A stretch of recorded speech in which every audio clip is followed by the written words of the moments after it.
Vice President of Strategic Product Management Accessories, Dr. Andreas Aumann. Andreas.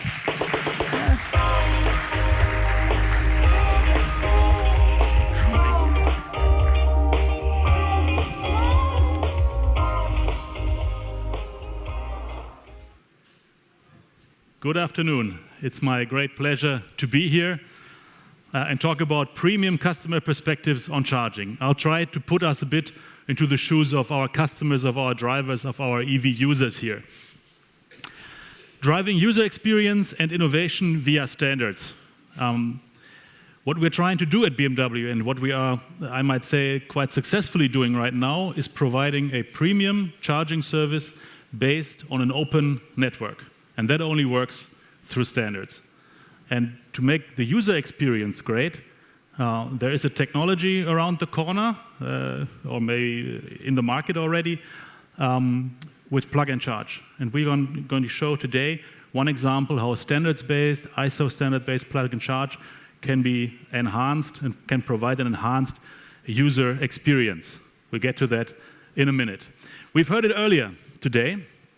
We are, as a charging community, as an EV community, we are in a rapidly growing industry. That's no news for anybody, but let me use some figures here from the IEA. So until 2030, we will see more than 240 million electric vehicles on the roads. If you look at the sales numbers in 2030, the projection is in the major regions, Europe, US, China, 1 in 2 new cars sold will be an electric car. So that creates a lot of opportunity here, of course. That will not come by itself. There are different aspects to really making this growth happen and also to reap the CO2 benefits that come out of it. One part is regulation. When we look at regulation, on the one hand, the announced pledges when it comes to emission reduction, and on the other hand, the stated policies. Here again, the IEA numbers. What we see that in Europe and in China, those two numbers are rather close, so there's a lot of regulation in place that drives EV adoption. In other regions, regulation still has a way to go. But regulation is certainly not everything. Putting ourselves in our customers' shoes, and I have a study here from the Climate Group, who interviewed members of the EV100 group, member companies. These are companies that have pledged to go electric with their fleets. And what do these companies who want to go electric see as barriers to uptaking the EV adoption? Well, not so much in terms of surprises here. Number one barrier seen by these companies who want to go electric with their fleets is the lack of charging infrastructure. Number two is a lack of appropriate EV type. Talk about that in a second.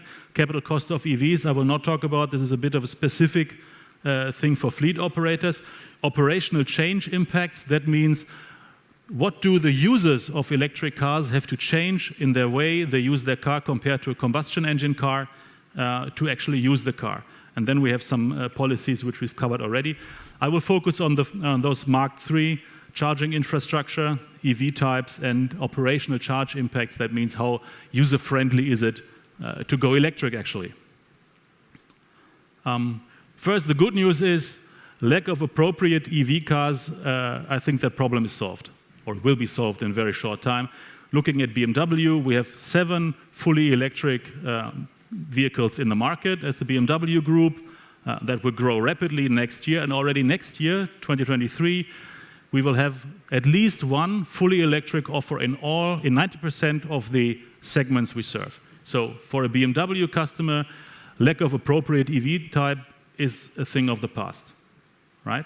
So that's good news, and the industry, the automotive industry, is literally investing billions to get this solved.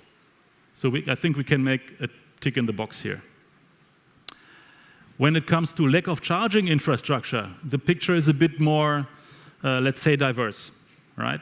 BMW started with electric vehicles in 2013, and we have been providing a full ecosystem of charging-related products and services since then. Home charging, all the cables you need, wall boxes, installation services, right?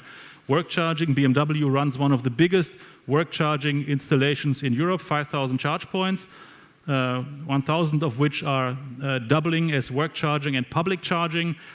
So we have offers for our corporate customers to, let's say, follow this blueprint. In terms of public charging, with BMW Charging, we have a leading and award-winning offer in the market, and all that comes together in our My BMW and the mini apps, where you can control everything related charging, from checking the state of charge, starting and stopping the charging process, preconditioning the car in terms of HVAC, also air conditioning. So it's quite a full portfolio here, right? Homing in a bit on the public charging, looking at our BMW Mini charging offers operated by Digital Charging Solutions, DCS, we cover more than 360,000 charge points across Europe with one payment method. All the energy we provide is 100% green energy.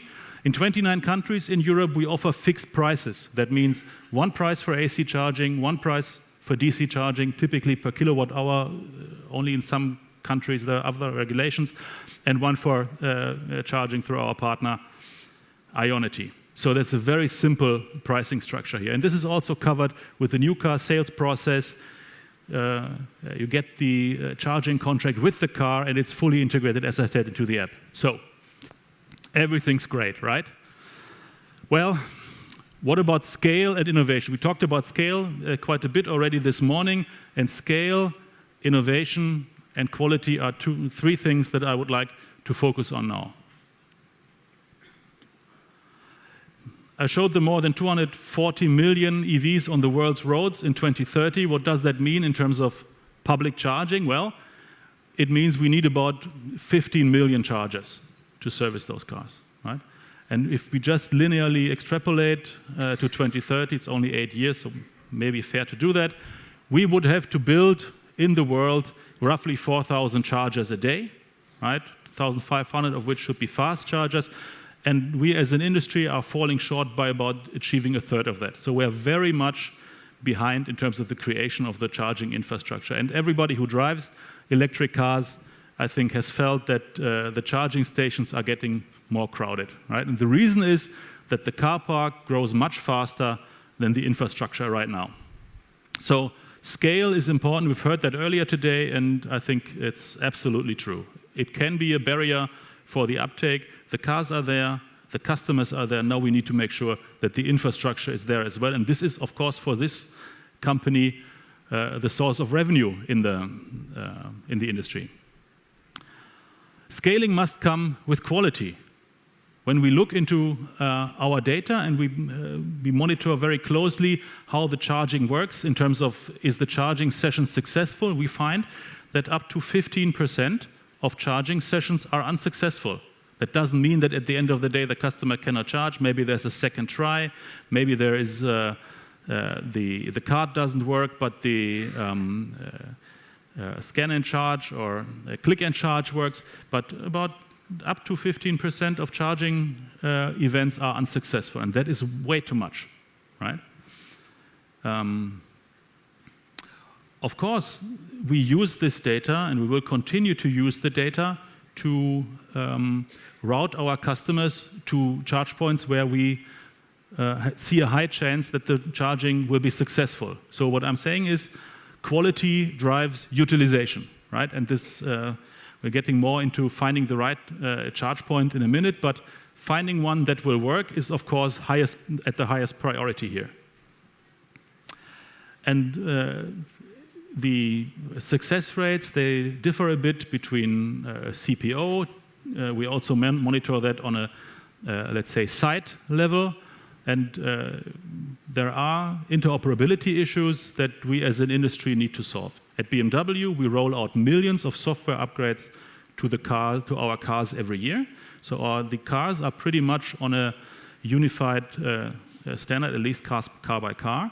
But of course, in terms of software standards, interoperability, we find quite a lot in the field. And I believe there's a big chance, on the one hand, to reduce the number of possible combinations, and on the other hand, to really work with the data that we generate on unsuccessful charging events in order to get better, because we want to create a premium charging service in an open network with more than 800 CPOs in Europe. Okay, let's take it one step further. As a customer, I'm pretty sure I'm going to be routed to a charge point that will allow me successful charging, but which is the right one? Okay, first, is it working? Is it free? Is there a queue? And if there is a queue as a customer, I want to know how long is it. It's a world of a difference if there is a 2-car queue at a 10-charger site or a 10-car queue at a 2-charger site, right? So I do not only want to know is the charger occupied, but I want to know how long is the queue, right? Ideally, there would be an orderly queue, right? I mean, the highly innovative industry of butchers in Germany has found that out 100 years ago. You pick a number and then you basically get the service when it's your turn. As an EV driver, it can be different, right? It can, in some cases, you need to be really actively queuing in order not to be overtaken in the queue. So we should find a way, in terms of innovation, for orderly queuing. Ideally, maybe even reservation. Is there a restaurant or a bathroom? Can, of course, figure, is there a roof above the charger in terms of sunlight, sun or rain again? And maybe even is there a Wi-Fi connection so that I can make use of my charging time by working or enjoying Netflix or whatever. So these are all factors that drive the decision, and there is a chance to differentiate. Based on data, of course, because we don't want to do this in terms of experience and customers picking on whatever experience or info they have. We want to make this automatic based on data, right? So the customer wants a reliable charge point that fulfills all the requirements.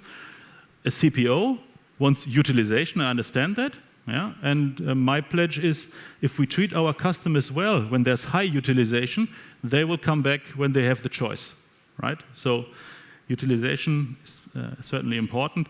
And as an MSP with BMW Mini Charging, we of course want our customers to use our service here. Let's get a bit into some details on how to make charging even more customer-friendly, more easy, more, let's say, hassle-free. Let me introduce Jane. Jane drives an iX.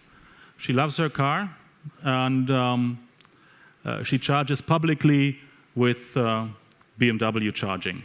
So far, so good, and that is ideally, of course, with plug and charge. That means no operation, no other than connecting the car. Jane works at BMW, so she uses the BMW work charging service, right? Which we are doing in cooperation with E.ON in this case. And that means there's a different authentication, but we also want this to be just plug and charge. And in addition to that, Jane charges at home. And on the one hand, she wants to make sure that the employer takes care of the car, of the energy that she puts into her company car, but maybe her spouse has a private car that they charge on the wallbox as well. So we also want automatic authentication here as well. So these are 3 use cases that we can cover with automatic authentication with plug and charge. And this is why I would like to ask my colleague Alex on stage, who will give you all the details on multi-contract plug and charge. Alex, please.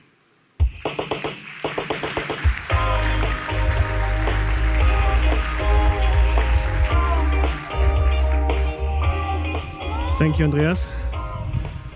Hi, folks. I'm absolutely delighted to be here today, and even more delighted that I have the opportunity to actually present you, our new plug and charge feature, which is going to hit the markets with our new car lineups in 23. When we started thinking about what would you need if you use plug and charge, I think I have to push here. It's of course the obvious one that you plug in and it just works. But on top of that, we thought many people have a couple of contracts. Andreas was mentioning it at the BMW workplace. We have couple of thousand chargers with another contract than BMW Charging in these days. So this is something our customers are seeing every day. So we thought it might be a brilliant idea to actually combine both the ease of just plugging in and going away without having to, looking for an RFID card and so forth, but also adding the multi-contact feature. As you can see at the bottom of the slide, you can administer the contracts within the vehicle, so there's no app you need for that. You can use the app, but you don't have to. And it allows you easy and fast contract selection based on the location, of course, and based on your personal preference. We also brought some slides. You can look here at ID8, or OS8, BMW UIUX, and as you can see, the plug and charge tile will embed here in the settings menu right next to the location-based charging, which we, by the way, launched just in the new 7 series, i7, a couple of days ago, and other things like the preconditioning. So you basically click on this thing, and then it's very easy. You see the contracts at the bottom. In this particular case, we have picked the two, our valued partner, Digital Charging Solutions at the very top for public charging, and the workplace scenario I was describing earlier. And what you can also see at the right-hand side is the VIN, so your vehicle identification number, which is basically the number we are using to be the PC ID, okay?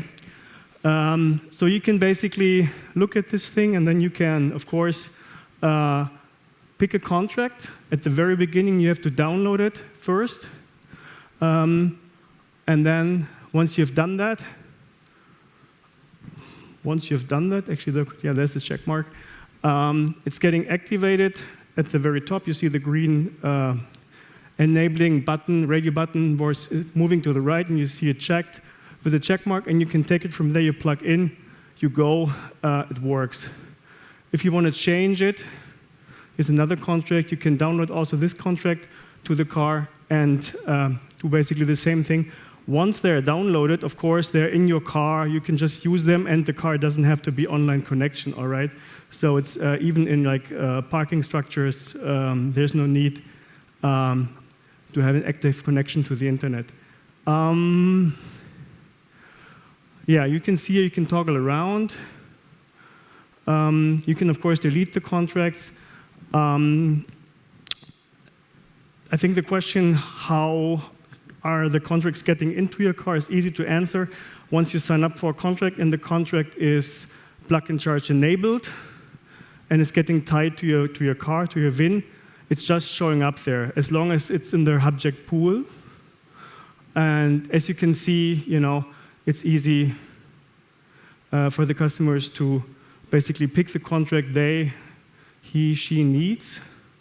Of course, as you can imagine, next year we'll be launching this feature with our BMW Charging Offer. We have with Digital Charging Solutions, but on top of that, I'm very happy that we got a very cool lineup of other players under the Hubject umbrella to join the party. You can see those who are already committed, but I think there's more to come. And I think this is a compelling story to give the ISO-based standard plug and charge the push we need. And of course, what's in it for the customers, quite obvious. You can basically the contract you want at any given time. What's in it for the EMSPs? It makes it easy to offer contracts, and because they now can easily enter the BMW ecosystem. And of course, for the CPOs, it allows for new economies of scale. Outlook, what comes next?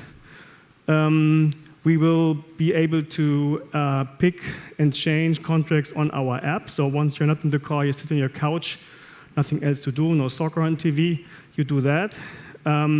Of course, we are looking into new standards like the -20 to be integrated to complete the standard integration. And of course, the kind of obvious when you think about it, that you not manually pick contract, but have an automatic selection based, for example, on your location, on your preference. But this is Outlook, all right? So a little later. And with that, thank you, Alex. You're welcome. Back to Andreas. Thanks, guys. Thanks, Alex.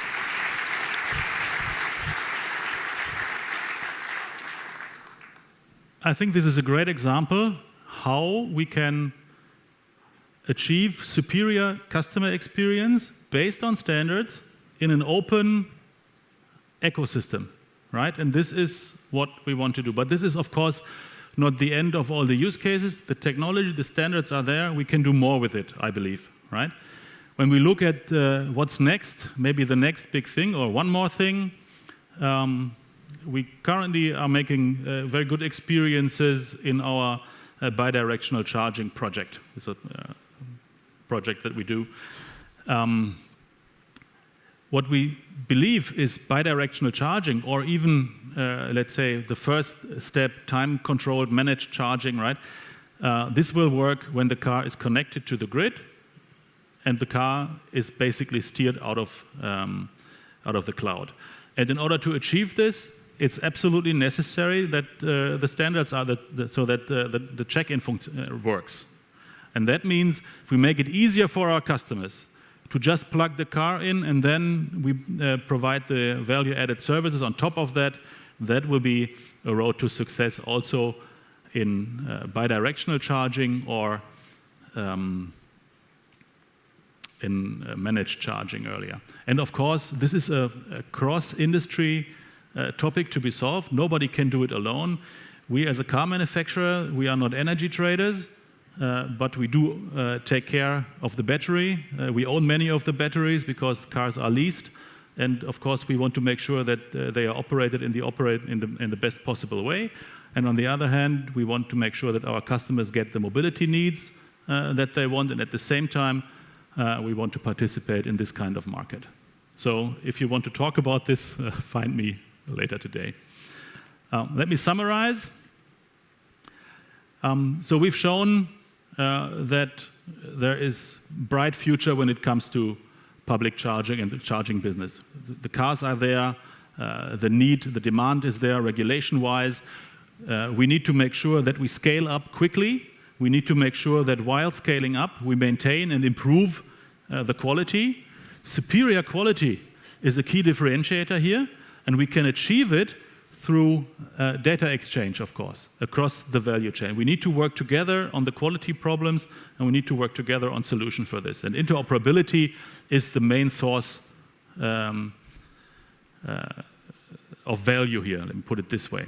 Yeah? And if we get this right, this is a key to a positive customer experience in an open public charging network. And again, by basing all of this on standards like ISO 15118, we enable cross-industry collaborative use cases such as bidirectional charging. So thanks a lot for your attention, and I'll be happy to take any questions. Thank you.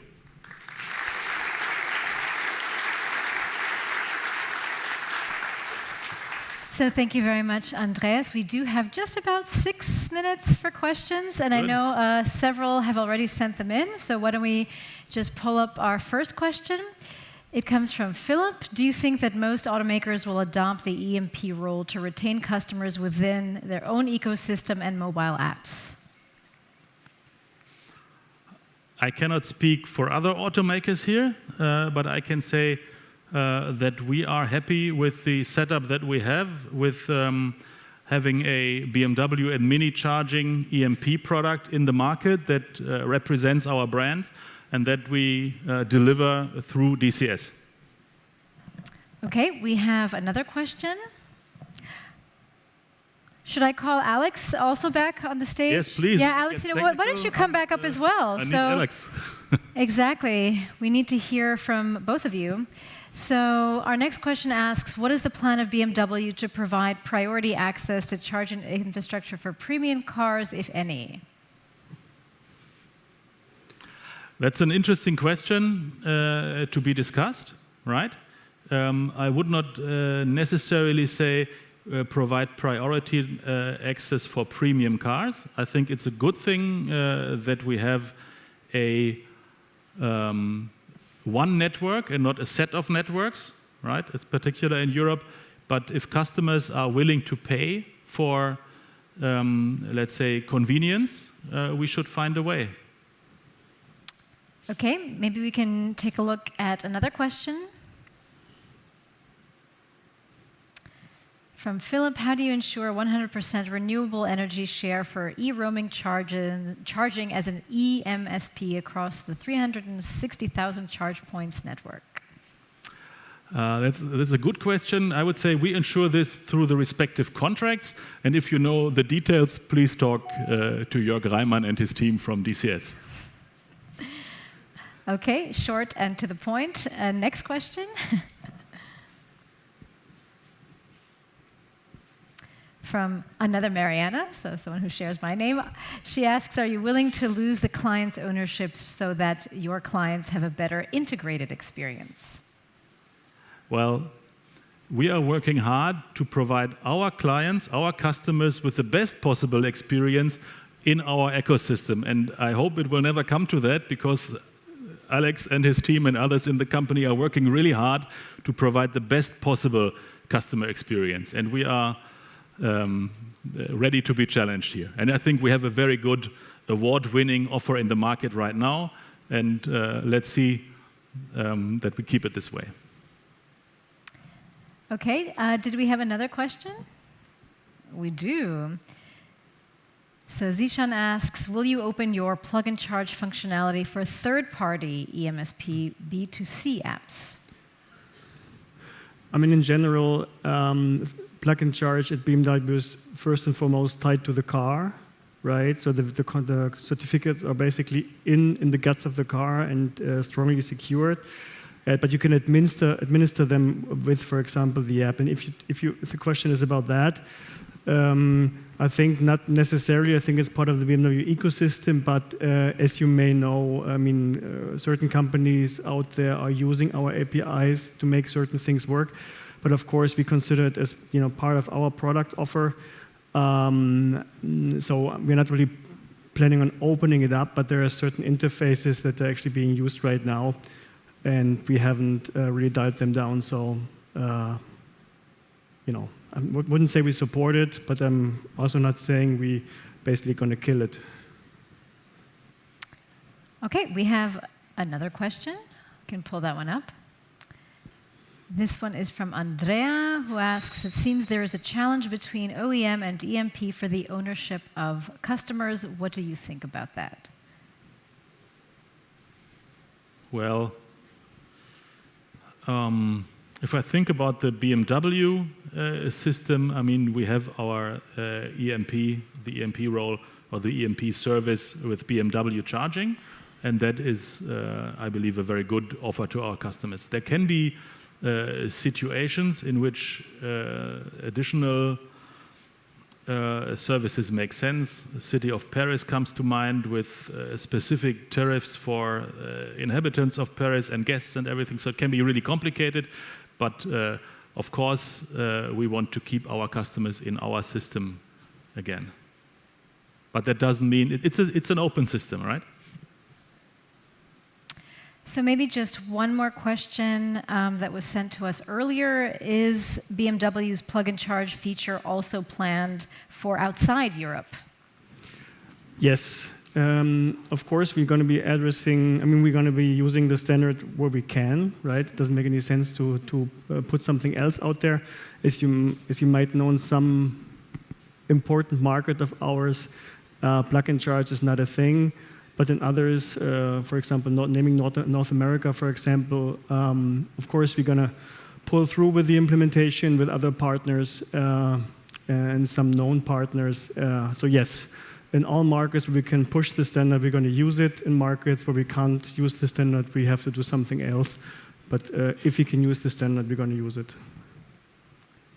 So, gentlemen, thank you so very much. We have to leave it there. So, Alex and Andreas, many thanks indeed for the presentation, for answering everybody's questions. Thank you. Thank you. Thanks a lot. Thanks. Thanks, Mariela.